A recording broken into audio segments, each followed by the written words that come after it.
기쁘고 복된 주님의 날입니다. 오늘 하나님이 저희에게 주시는 말씀은 창세기 4장 1절에서 8절입니다. 창세기 4장 1절에서 8절, 우리 한 절씩 교독하고 마지막 8절은 다 함께 읽겠습니다. 아담이 그의 아내 하와와 동침하매 하와가 임신하여 가인을 낳고 이르되 내가 여호와로 말미암아 득남하였다 하니라. 그가 또 가인의 아우 아벨을 낳았는데 아벨은 양치는 자였고 가인은 농사하는 자였더라. 세월이 지난 후에 가인은 땅의 소산으로 제물을 삼아 여호와께 드렸고 아벨은 자기도 양의 첫 새끼와 그 기름으로 드렸더니 여호와께서 아벨과 그의 제물은 받으셨으나 가인과 그의 제물은 받지 아니하신지라. 가인이 몹시 분하여 안색이 변하니 여호와께서 가인에게 이르시되 내가 분하여 함은 어찌 됨이며 안색이 변함은 어찌 됨이냐. 내가 선을 행하면 어찌 낯을 드지 못하겠느냐. 선을 행하지 아니하면 죄가 문에 엎드려져 있느니라. 죄가 너를 원하나 너는 죄를 다스릴지니라. 가인이 그의 아우 아벨에게 말하고 그들이 들에 있을 때에 가인이 그의 아우 아벨을 쳐 죽이니라. 가인과 아벨의 이야기는 너무 잘 아시죠? 주일학교 때부터 들어온 아주 유명한 이야기입니다. 그런데 여전히 가인과 아벨의 이야기를 읽을 때마다 많은 분이 궁금해 하시는 부분이 뭐냐면 왜 하나님께서 가인의 제물을 받지 않으셨냐는 것입니다. 심지어는 하나님이 가인을 아벨과 이렇게 차별 대우하셔서 가인의 제물을 받지 않으셨기 때문에 가인이 아벨을 미워하게 된 것 아니냐라면서 하나님을 탓하는 경우도 보았습니다. 하여간 하나님께서 가인의 제물을 받지 않으신 이유에 대해 전통적으로 우리는 두 가지로 답을 해왔습니다. 하나는 우리가 흔히 들었던 정통적인 해석인데 가인의 제물에는 피 흘림이 없었다는 거죠. 아벨은 양치는 사람으로 양을 죽여서 제사를 드렸는데 가인은 농사하는 사람으로 곡식으로 제물을 드리니까 피 흘리는 제사가 아니었다는 거예요. 그런데 하나님은 피 흘림 없는 제사를 받지 않으신다. 이렇게 해석을 했습니다.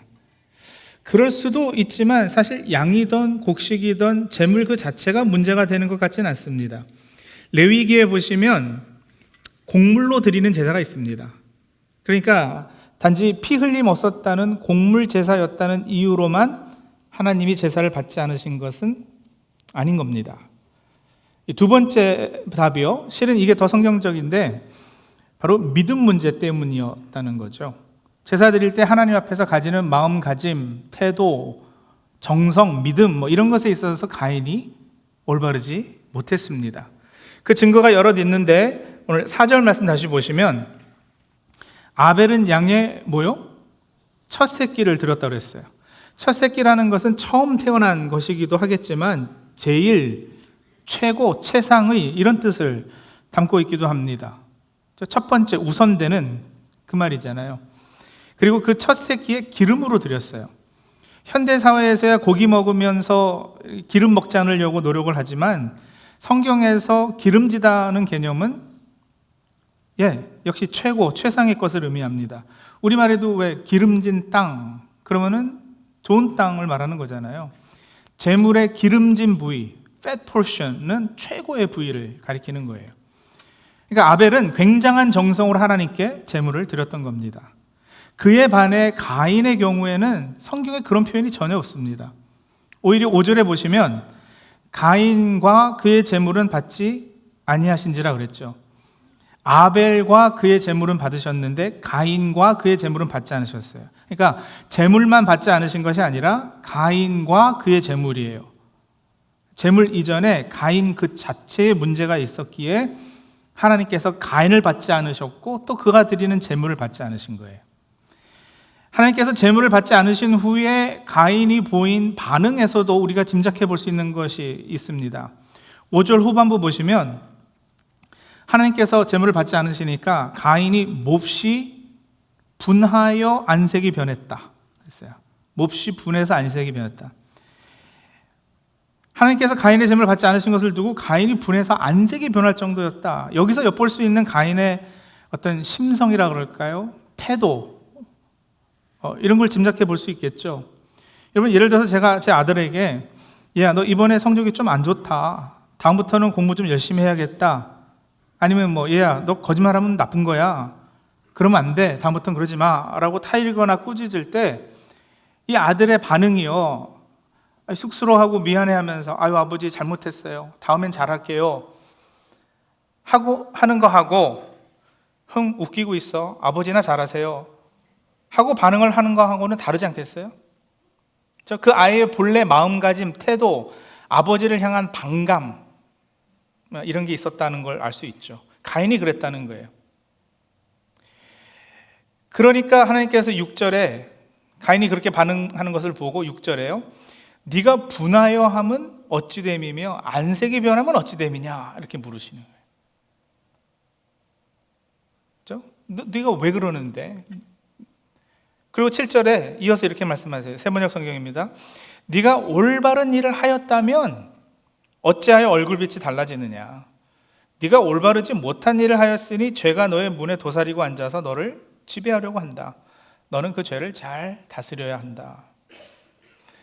분명 가인의 마음이 뭔가 이렇게 꼬여 있고 하나님과의 관계에 있어서 바르지 못함이 있었던 거예요. 다시 말하면 믿음의 문제가 있었어요. 그러면 이게 믿음 문제였다는 건 단순히 제 추측이 아니라 성경이 확인해 주는 사실입니다. 히브리서 11장 4절 봅니다.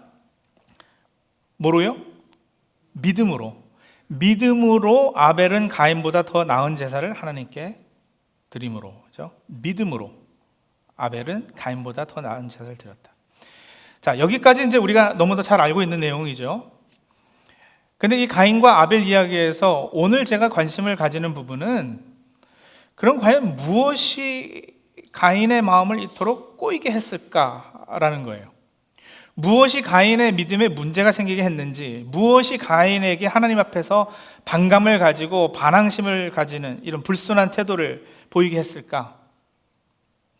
그냥 무조건 가인이 원래부터 나쁜 놈이에요 하고 그냥 돌려놓지 말고요, 가인의 입장에서도 한번 변명거리를 만들어 줘보자는 거죠. 가인의 어떤 삶의 정황들이 혹시 그를 그렇게 만들어가진 않았을까?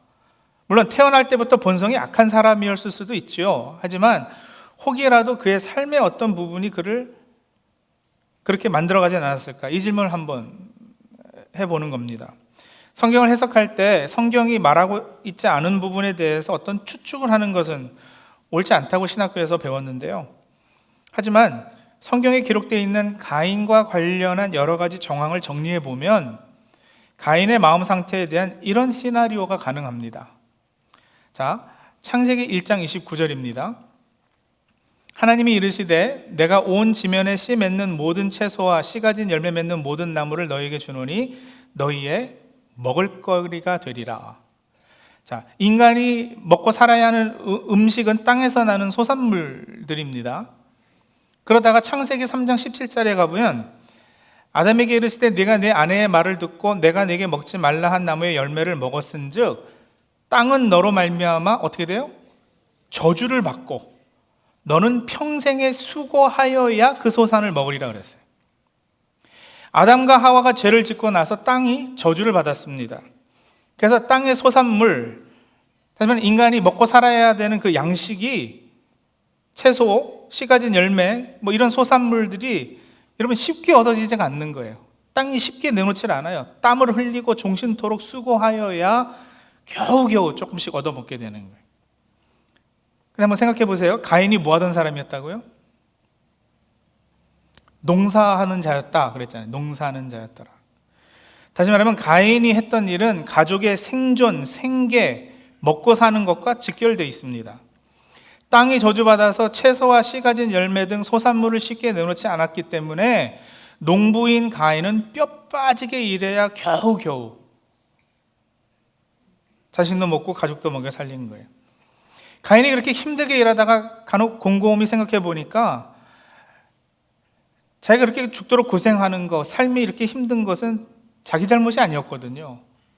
부모 탓입니다. 아담과 하와가 죄를 지어서 땅을 저주받았어요. 땅이 저주받았어요. 부모를 잘못 만난 탓에 자신이 이렇게 힘들게 일해야 했던 거예요. 그리고 여러분 창세기 9장 3절에 가보면 거기 가서야 이런 명령이 나와요. 모든 산동물은 너희의 먹을 것이 될지라 채소같이 내가 이것을 다 너희에게 주노라. 그래서 동물이 채소같이 인간의 양식이 되기 시작한 것은, 즉 사람이 고기를 먹기 시작한 것은 노아의 홍수 그 이후였습니다. 가인의 동생 아벨은 뭐 하던 사람이었다고요? 양치던 사람이요. 아벨은 양치던 사람인데 양은 그렇다면 노아의 홍수 이전에는 사람이 먹고 살아야 하는 음식으로 필요했던 것은 아니란 말이에요. 양의 털로 물론 옷은 해 입었을 것이고 양치는 일도 뭐 나름대로 어려움이 있겠지만 생존의 절대적인 것은 아니었다라는 거죠. 그렇게 주장한 학자가 있어요. 프렌 셔커라는 학자인데요. 이 학자는 아벨의 일은 생존보다는 사치품을 생산하는 일이었다, 이렇게까지 얘기해요. 옷을 해 입어도 철마다 한 벌씩 하면 되지 음식처럼 매일 소비하는 건 아니라는 거죠. 자, 가인이요, 뼈 빠지게 밭에서 일하다가 동생은 어디 있는가 이렇게 보니까 얘는 그늘 밑에서 양들 풀 뜯어 먹으라고 내어놓고는 한가하게 모자 눌러 쓰고 낮잠 자고 있는 거예요. 가인이 속에서부터 울컥하고 분노같이 솟는 거죠. 내가 지금 왜 이러고 있는데, 왜 나만 이렇게 힘들게 일해야 하는 건데, 왜 이렇게 삶이 불공평해, 왜 나만 손해보고 나만 희생하고 왜 맨날 나만 피해자야. 피해의식과 그것은 또 자기 연민으로 직결돼서 그 자기 연민에 빠지게 되는 거죠. 아니, 목사님, 가인과 아벨 이야기를 너무 상상해서 풀이하는 것 아니에요? 하고 질문하실 수도 있겠지만 꼭 그렇지만은 않은 것이요, 모든 죄의 근본이 아담과 하와 때부터 자기 주장하는 거잖아요. 자기 중심적 성향을 가지는 거, 이게 죄란 말이에요. 죄의 특징이 그러해요. 하나님 중심의 삶이 아니라 죄의 뿌리는 자기 자신에게 갇혀버리는 거. 그래서 자기를 먼저 생각하고 자기 자신의 초점을 맞추고 자기 자신에 갇혀버리니까 하나님과는 단절이 되죠. 그게 죄 아니겠어요? 특히 자기 연민의 죄는 여러분 항상 누군가 자신을 비교함으로 시작이 되는데, 그러다 남을 배려하기보다는 남과 비교해서 남보다 못하면 분노하고 시기하고 질투하고요. 그러다 열등감에 빠지고 자기 연민, self-pity죠. feeling sorry for self 하는 거예요. 피해의식과 비교의식에 빠져서 낮은 자존감에서 헤어나오지 못하게 돼요. 그런 차원에서 오늘 본문 4장 7절 후반부에 하나님께서 가인더러 이 말씀하신 거예요. 죄가 너의 문에 도사리고 앉아서 너를 지배하려고 한다. 너는 그 죄를 잘 다스려야 한다. 이렇게 경고하셨는데 그러지 못했죠, 가인이. 여러분, 다른 사람이 나보다 더 뛰어난 부분이 있으면 어떻게든지 깎아내리려고 하고 비꼬고, 그래 너 잘났다 비아냥거리고 툭툭 내던지는 그런 모습이 바로 죄의 모습들이고요. 창세기 4장에서는 결국 그러다 형이 동생을 죽이게 되는 인간 최초이면서 최대 비극이 벌어지게 되는 겁니다. 그리고 이 끔찍한 죄의 중심에는 바로 자기 연민의 죄가 있어요. 자기애, 자기 중심적 성향. 마음속에 이미 시기와 질투와 미움으로 살인하고 있던 가인이 마음속에 있던 것을 밖으로 표현해낸 것이 바로 아벨을 들로 데리고 가서 죽이는 것으로 나타났어요. 이게 성경 이야기예요. 근데 여러분, 창세기 4장의 이 형이 동생을 죽인 비극적인 이야기는 뭐 아주 오래전, 뭐 언제인지도 모르지만 뭐 몇천 년 전에 일어났던 그런 성경 이야기로 끝나는 것이 아니고 실제로 인류 역사에 계속해서 되풀이되는 이야기예요. 우리 삶에도 늘 보게 되는 이야기예요. 그래서 성경이 파워풀하지 않겠어요? 왜냐하면 오늘 저와 여러분의 이야기를 하고 있으니까요. 가인과 아벨의 이야기는 여러분 제 인생에서도 되풀이됐는데, 늘 이런 얘기 하려면 창피하지만 제 간증 기억하시죠? 미국 이민 와서 부모님 도와서 고등학교 휴학하고 볼트몰 흑인 동네 그로서리 가게에서 일했다고요. 새벽에 홀세어 마켓 가서 물건 해가지고 가게에 가서 장사하고 밤 11시에 문 닫고 집에 오고, 그 생활을 한동안 했어요. 사실 저는 이민 와가지고 중학교 2학년 때도 일했고 3학년 때도 일했고 계속 일했어요. 미국 와서 파타임 한 것까지 일한 직종을 다 세보니까 10성과로 모자라던데요. 사이딩 했죠. 사이딩 뭔지 아세요? 집에 옆에 붙이는 거.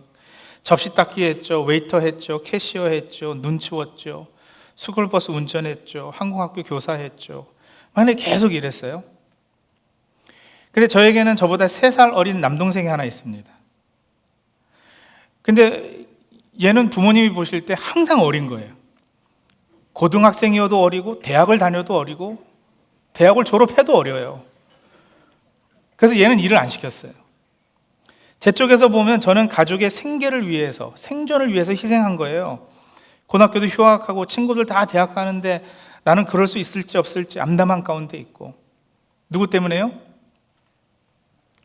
부모 탓이죠. 제가 언제 미국 가자 그랬나요? 부모 탓이죠. 부모 잘못 만났어요.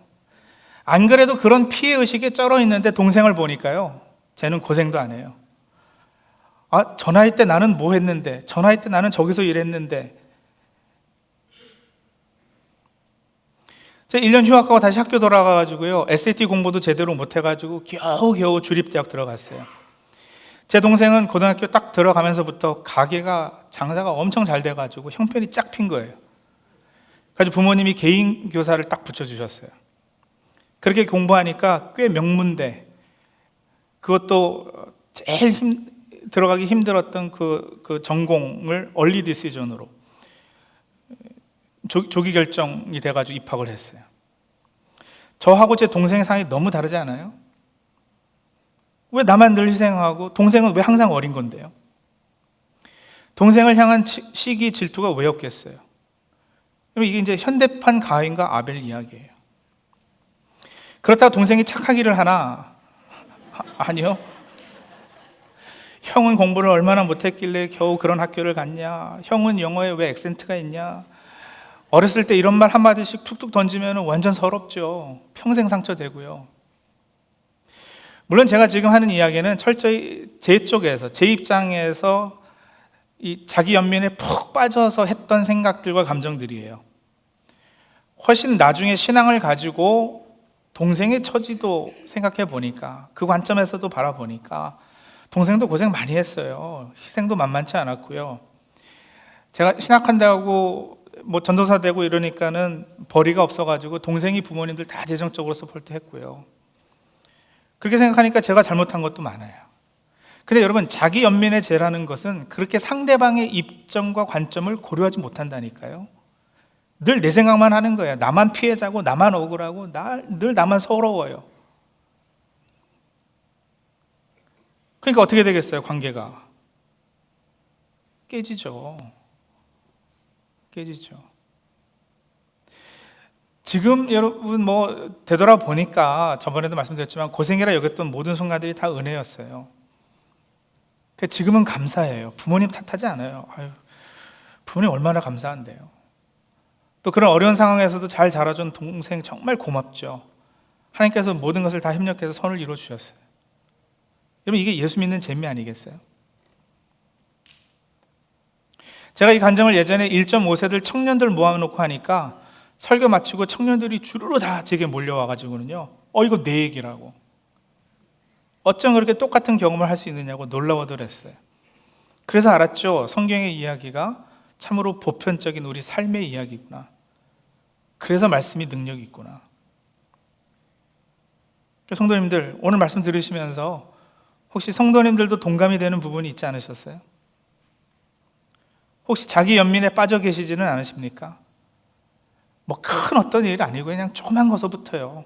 아내분들, 맞벌이 부부인데 같이 일하고 집에 오면 왜 맨날 내가 밥해야 되고 나만 빨리 해야 하는 거야? 남편분들 그런 짜증 나지 않으세요? 내가 한국에 있었으면 이런 일 할 사람이 아닌데 이 자식들 고생시키려고 내가 이렇게까지 희생해야지 돼. 자녀된 입장에서도 억울하다니까요. 내가 미국 가자고 했느냐고.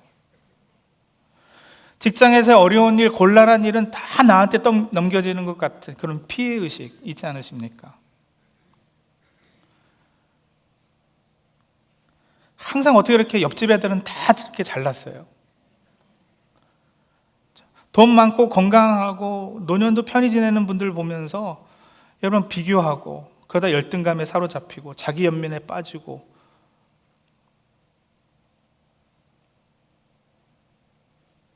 그러진 않으시냐고요. 손들 들으십시오. 자기 연민에 빠진 사람은 결국 살인죄를 짓게 됩니다. 가인같이 결국 남을 죽이거나 너무 내성적이고 이래서 그렇게도 못하는 사람은 자기 자신을 죽이죠.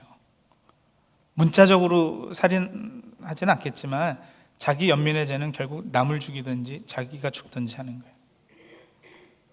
그리고 그것이 사실이라면 성도들, 우리가 어떻게 해야 이 자기 연민의 죄에서 빠져나올 수 있을까요?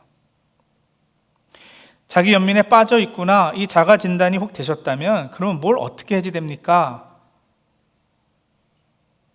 라고 질문하셔야 되지 않겠어요? 이런 다른 해결책은 없습니다. 하나님께서 나를 어떤 존재라고 하시는지, 내가 하나님께 어떤 사랑을 받고 있는지를 확인하는 그 방법밖에 없어요. 그것만이 나를 자기 연민의 죄에서 빠져나오게끔 해요.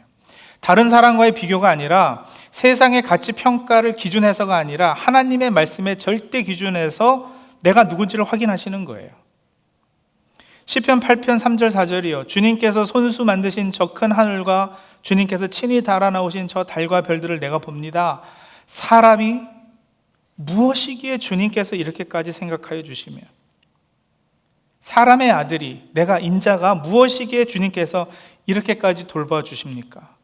시편 기자 고백하잖아요. 그렇지 않습니까? 내가 뭐길래, 내가 누구기에 주님께서 이렇게까지 나를 돌봐주시는지. 시편 139편 14절은 내가 이렇게 빚어진 것이 오묘하고 주님께서 하신 일이 놀라워. 여러분, 그냥 우연히 될 대로 만들어진 내가 아니고요, 하나님께서 아주 오묘하게 나를 만드셨다라는 거죠. 갈라디아서 2장 20절에는 아주 직접적으로 이런 말씀하세요. 중간 부분부터 보면요, 내가 지금 육신 안에 살고 있는 삶은 나를 어떻게 해요? 사랑하셔서 나를 위하여 자기 몸을 내어주신 하나님의 아들, 그분을 믿는 믿음으로 사는 겁니다. 나를 사랑하신다고 말씀하세요. 우리 주님께서 나를 사랑하셔서 나를 위해서 자기 몸까지 친히 내어주셨어요. 그러니까 여러분, 노승환이라는 사람은 어떤 존재냐? 어느 만큼 가치가 있는 사람이냐? 예수님의 목숨값만큼 가치가 있는 사람이죠. 예수님이 십자가에 들려 자신의 목숨을 내어줄 정도로 나를 사랑하고 가치 있게 여겨주셨는데, 여러분, 그런 내가 기껏해야 옆집 아저씨하고 비교해서 저 사람은 나보다 공부 조금 더 잘했네, 나보다 돈 조금 더 많네, 이래가지고 불쌍해하고 처져 있고 그러겠어요? 그런 존재가 아니란 말이에요, 저와 여러분은.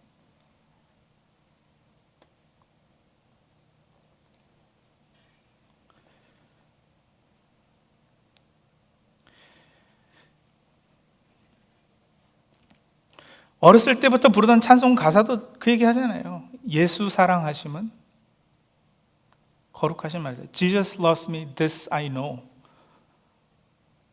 그거 하나는 내가 안다. Jesus loves me, this I know. For the Bible tells me so. 날 사랑하심, 날 사랑하심. 자기 연민, 지독한 자기애, 자기 중심적 성향을 벗어나는 유일한 방법은 십자가에서 확증해 주신 하나님의 사랑을 깊게 묵상하고 그걸 받아들이는 거예요. 믿음으로 받는 거예요. 하나님이 나를 그렇게 가치 있게 여겨주셨구나. 내가 이 세상 살면서 여기 치고 저기 치우고 조금 구겨지고 했다고 해서 이렇게 풀 죽어 있을 그럴 존재가 아니구나. 여러분, 그 사랑에 이렇게 깊이 빠지시면 생각이 달라질 것이고요, 언어가 달라질 겁니다. 왜 나만 상처받아? 왜 맨날 나만 손해봐? 왜 나만 희생해야 돼? 하던 불평이 변해서요, 아니 어떻게 나 같은 사람을, 어떻게 그런 은혜를 저 같은 사람에게, 감사가 넘치고 믿음으로 반응하게 될 것이고, 그리고 우리도 드디어 하나님께 우리 진심의 사랑의 표현을 하게 될 것입니다. 자기에게 주어진 환경, 역할, 그것이 어떤 모습이든 어떤 처지에 있게 되든 여러분, 감사로 받을 수 있는 능력이 생길 것이고요, 그것을 사명으로 승화시키는,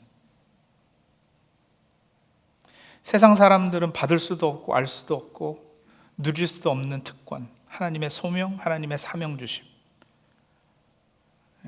그것으로 바꿔버리는 은혜가 있을 것입니다. 기도하죠.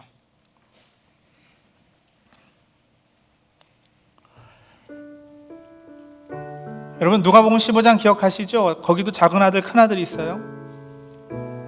작은 아들도 나름 아버지에게 반항해서 집 나갔지만 집에 있던 큰 아들도 더 큰 문제였어요. 어떻게 보면 자기 연민의 죄가 있었거든요. 나는 아버지의 명을 어긴 적도 없는데 염소 새끼 한 마리도 줘가지고 나로 즐기게 하신 일이 없습니다. 집 나간 동생이 돌아오면 좋아야 될 거 아니에요? 기뻐야 될 거 아니에요? 근데요, 화를 내요. 왜냐면 자기 연민이 그런 거예요. 누가 봐도 큰아들 입장이 훨씬 좋은 복된 자리인데 동생하고 비교해서도 내가 쟤보다 못하다 스스로 생각하는 거예요. 자신이 하나님 사랑의 대상이고 하나님께서 자신에게 가지는 특별한 계획과 섭리가 있다는 진실을 거부합니다. 그리고 늘 남 탓해요. 부모 잘못 만나서, 이 정부가 잘못해서, 백인들이, 흑인들이, 에이시언들이, 이민자들이, 머슬림들이, 성소수자들이, 세상이 타락해서, 그리고 그런 불평은 분노로, 앵거로 변했다가 결국은 그 대상을 죽이든지 자신을 죽이든지 그렇게 하나님을 향한 극한 반항심을 표현하게 되죠. 근데 여러분, 그런 우리의 연민의 죄를 친히 감당하신 분이 계십니다. 십자가에 달려서 우리에게 속삭이시는 거예요. 아휴, 승환아, 그러지 말아라. 내가 너를 사랑하지 않느냐. 내가 너를 내 목숨값하고 바꿨지 않느냐. 내가 사랑하는데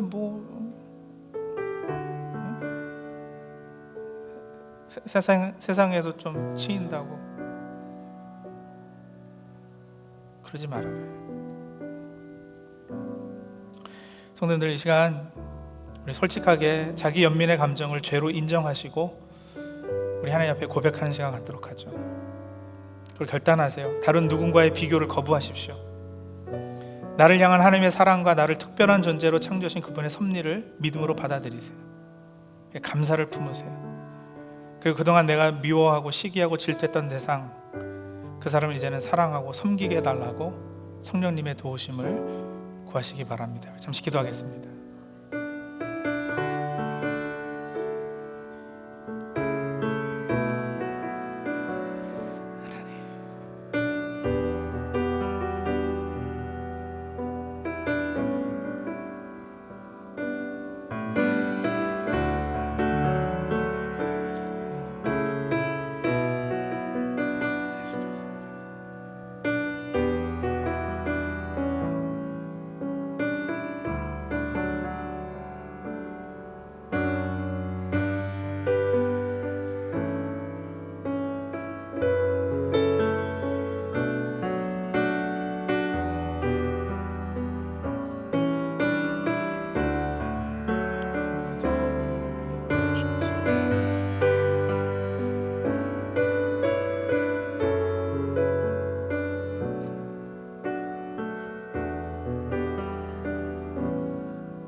하나님, 자기 자신을 스스로 불쌍히 여기는 사람들 되지 않게 도와주시옵소서.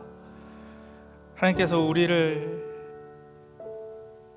하나님의 독생자의 목숨과 바꾸신 그 정도의 가치 있고 소중한 사람들이라는 거 다시 말씀 가운데 확인합니다.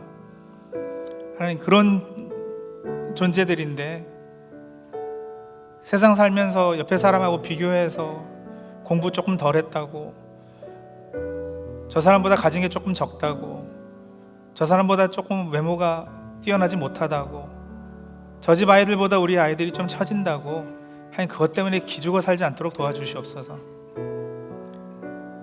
나는 하나님의 사랑을 받고 있는 하나님의 사람이라는 것 때문에 담대하게 승리하는 이 땅의 삶 살아가는 저희 모두 다 될 수 있도록 도와주시옵소서. 예수님의 이름으로 기도합니다. 아멘.